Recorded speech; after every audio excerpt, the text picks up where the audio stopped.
Fala galera, beleza? Professor Davi Ribeiro na área aí de novo. Galera, continuando o nosso assunto aí dentro de genética, né, eu vou trazer hoje um assunto bem interessante. Não tem a ver muito com a genética clássica da primeira e segunda lei, mas tem uma relação com a genética de um modo geral. E eu vou falar hoje de síndromes cromossômicas. Né? Só lembrando, síndrome é o mais usado hoje em dia, tá? O termo doença, ele deixou de ser usado, caiu em desuso, porque traz a ideia de algo que pode ter uma cura, algo que é temporário, né? E passou a ser também uma agressão, tá? Então, a gente usa o termo síndrome. E essa aula é um pouquinho pesada, tem umas imagens um pouquinho pesadas, mas com o intuito de mostrar para vocês o que acontece nas síndromes cromossômicas. Então vamos lá para o nosso PowerPoint para a gente começar a ver aí. Bom, o que é uma síndrome cromossômica? No caso aí, a gente pode definir como uma alteração na quantidade total de cromossomos de um ser humano. Então hoje a gente vai falar de síndromes que afetam o ser humano, tá? Essas alterações podem ser viáveis. O que é uma coisa viável? Que permite o nascimento vivo, tá? Não vem o natimorto, tá? Mas a maioria dessas alterações, elas geralmente provocam aborto ainda na vida uterina, tá? Ainda dentro do útero. Eu posso ter dois tipos, as aneuploidias, que é o que eu vou destacar hoje, e no final eu diferencio da euploidia, que eu falo de um modo geral. Tá? A fórmula genética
onde a gente consegue separar os pares de cromossomos, que é chamado de cariótipo.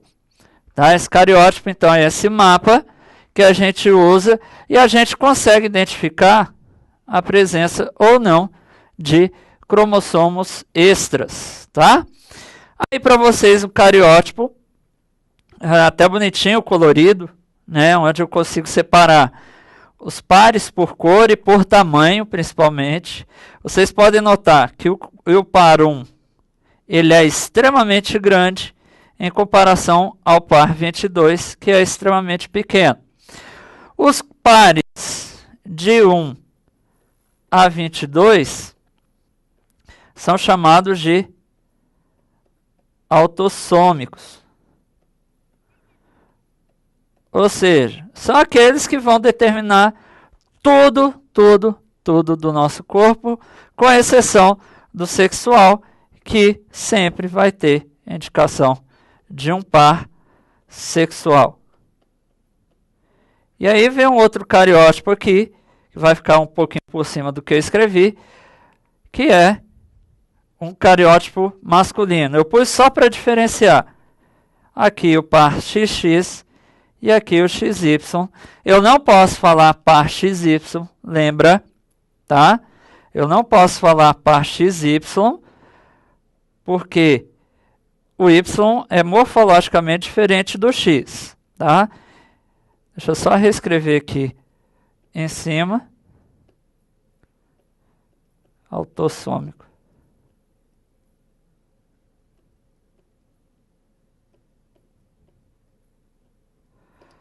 tá? E o par sexual. Então a diferença aqui eu pus só para mostrar o XX e o XY.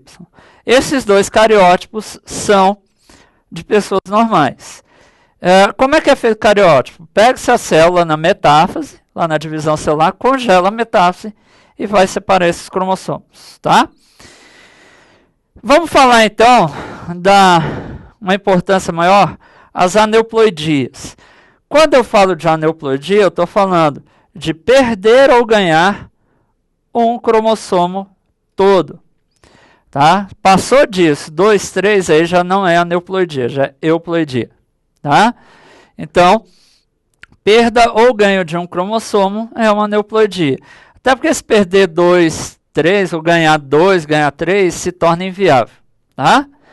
Pode acontecer tanto nos pares autossômicos quanto no par sexual. E aí a gente vai ver a diferença de cada um deles, tá? Uma coisa que influencia muito essas aneuploidias é a idade da mulher.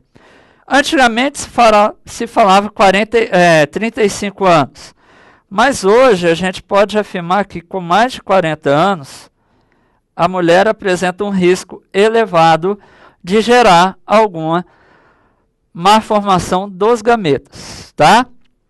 E aí a fórmula geral vai ser 47, porque eu estou indicando um cromossomo a mais, XX mais aonde ele apareceu, se for no autossômico, ou 47XY mais aonde ele apareceu, né, se for autossômico. Se for no sexual, a gente vai ver depois, daqui a pouquinho. Então vamos começar a ver as aneuploidias. A gente vai estudar e ver hoje síndrome de Down, síndrome de Edwards e Patau, síndrome de Turner, Klinefelter, e no final eu falo rapidinho da supermulher, tá?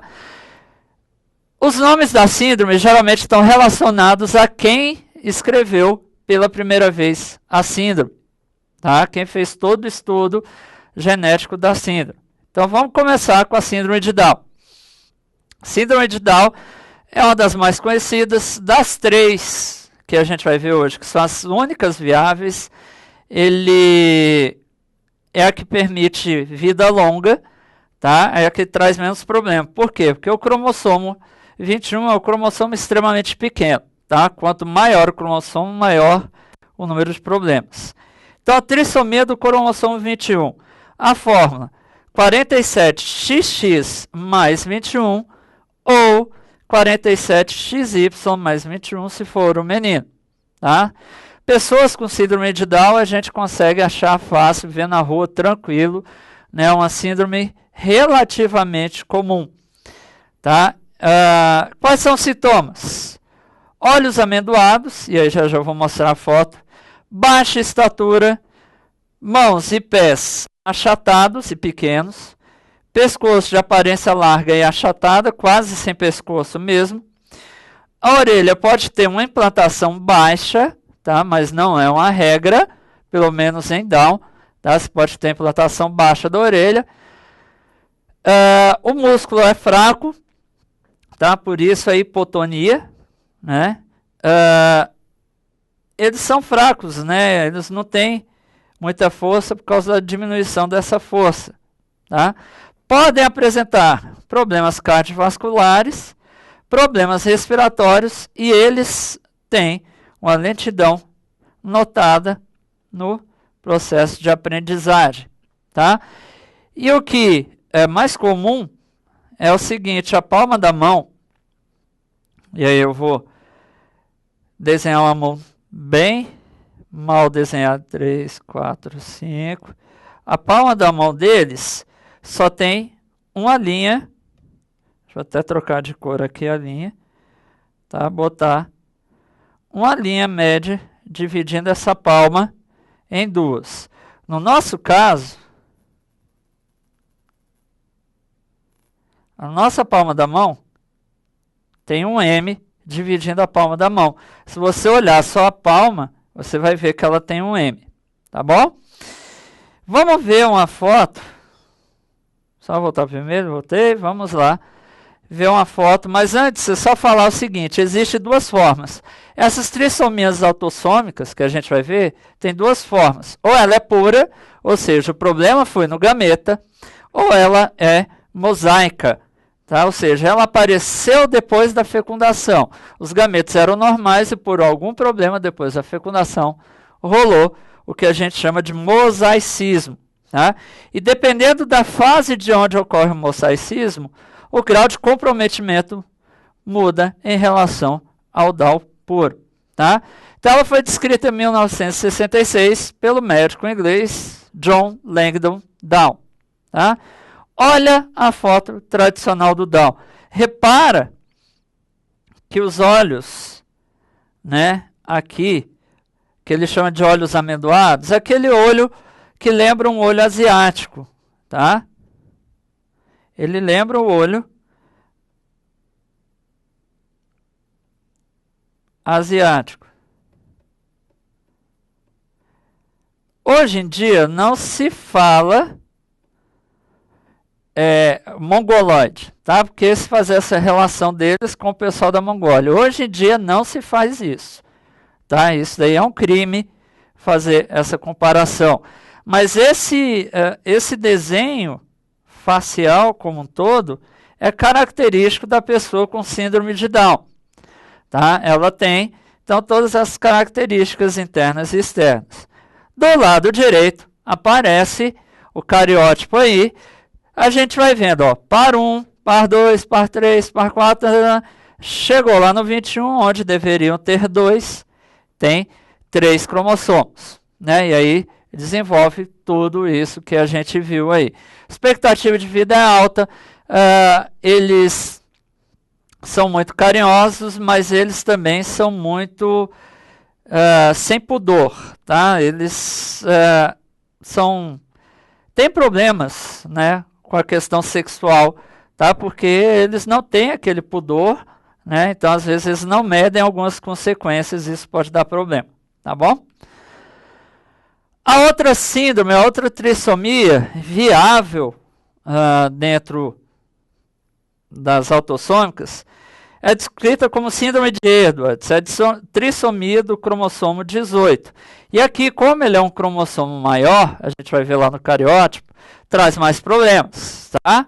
Fórmula 47XX mais 18 ou 47XY mais 18. Sintomas, olha só, galera, tem mais coisa. Baixo peso, cabeça muito pequena, o pulmão não oxigena bem o sangue arterial, ele treme, ele tem convulsão, tem hérnia umbilical, às vezes tem uma fenda facial, um lábio leporino ou um palato leporino, tá? Que a gente vai ver que piora depois.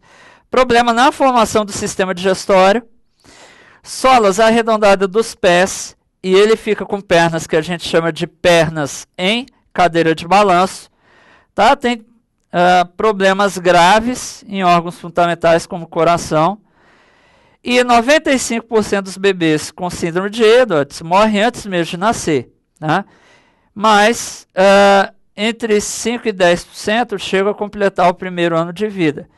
Isso sendo Edwards puro. Tá? O Edwards mosaico, ele vive mais. Tá? Eu já tive casos de uma aluna que a prima tinha Edwards e já estava fazendo 11 anos. Né? Então, é um sinal que é um Edwards mosaico. Tá? Descrita em 1960 pelo Dr. Edwards, né? Um inglês também.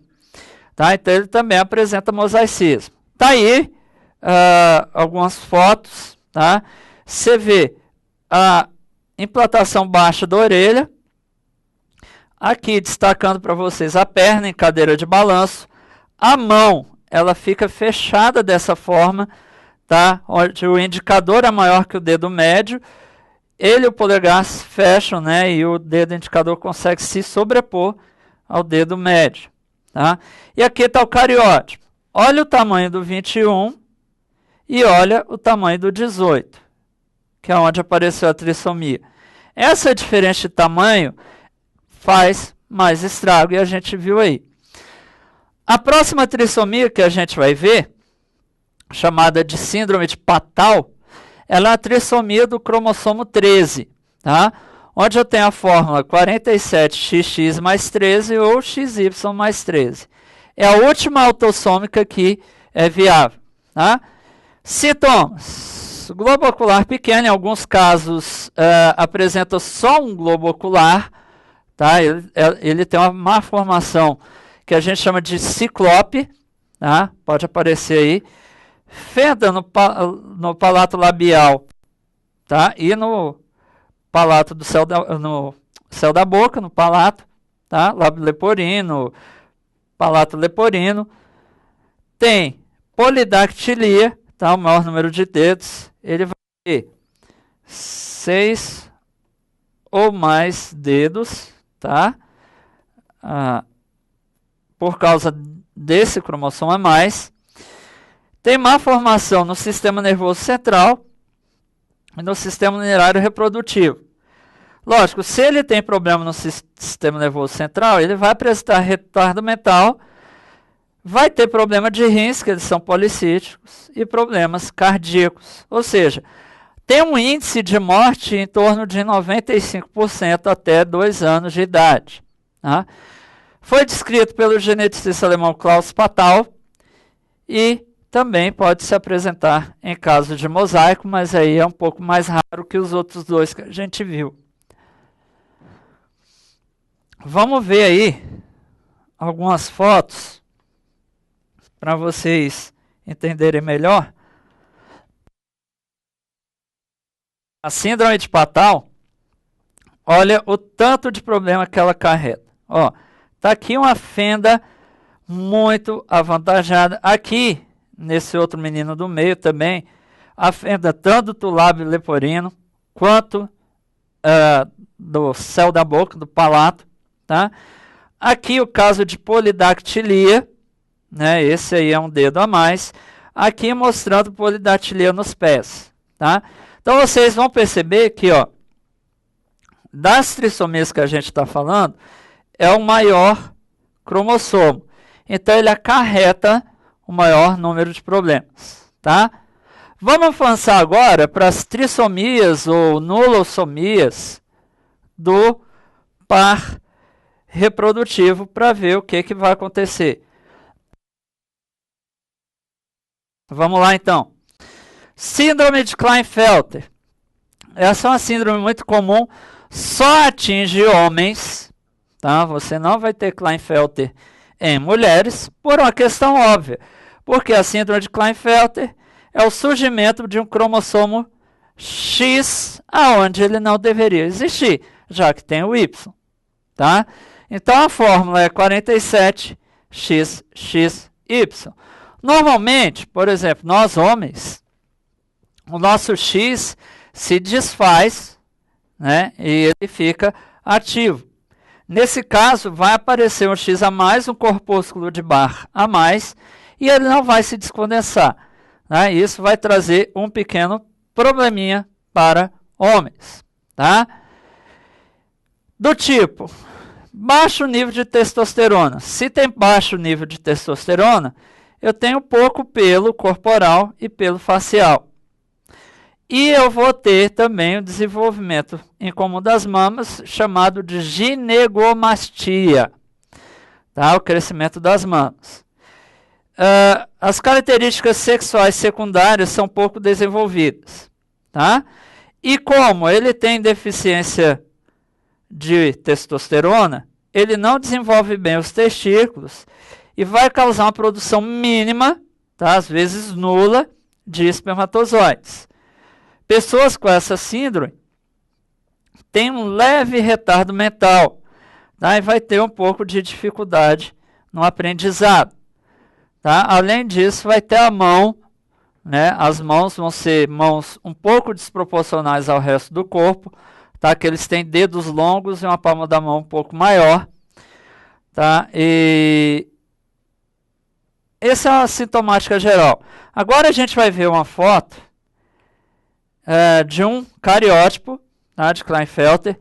Aqui, ó, se tem X e tem Y, esse cara aqui entrou no meio da história. Tá? Então, Tá aí, 47XXY.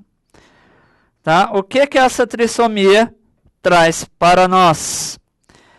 Essa estrutura aqui, eu estou indicando a ginecomastia, a atrofia do pênis, tá? E do saco escrotal.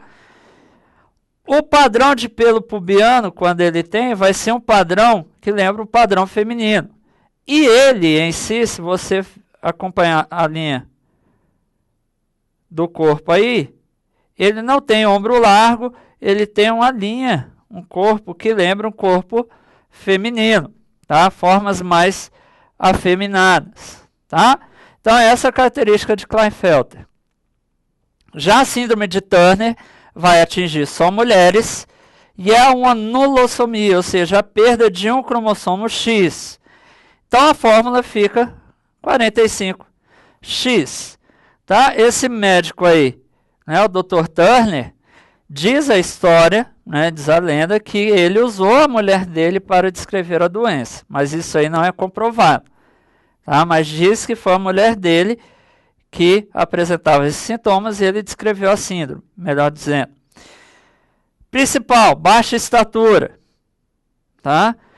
A puberdade deficiente, elas são estéreis, tá? Os ovários, o útero são atrofiados, então são estéreis, já que elas têm malformação das gônadas, tá?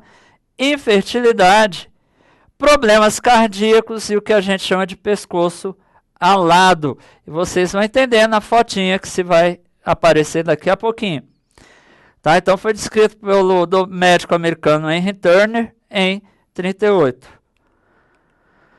Tá aí o cariótipo, aqui só um X, onde deveria ter outro X aqui do lado, né? Não tem indicação de Y. Aqui está um desenho mais ou menos esquematizado. Um outro detalhe, o cotovelo dela, ela não consegue manter uma linha reta no cotovelo. O cotovelo é arqueado, né? Essa deformidade aí arqueia o cotovelo, tá? E tem essas manchas marrons que aparecem aí. E aqui é uma foto do que seria o pescoço alado, tá?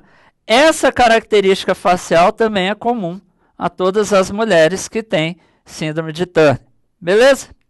Então, galera, para fechar a aula, quando eu falo de euploidia, eu estou falando do ganho de cromossomo em todos os pares, tá? Então, eu apresento a trissomia geral, uma polissomia geral.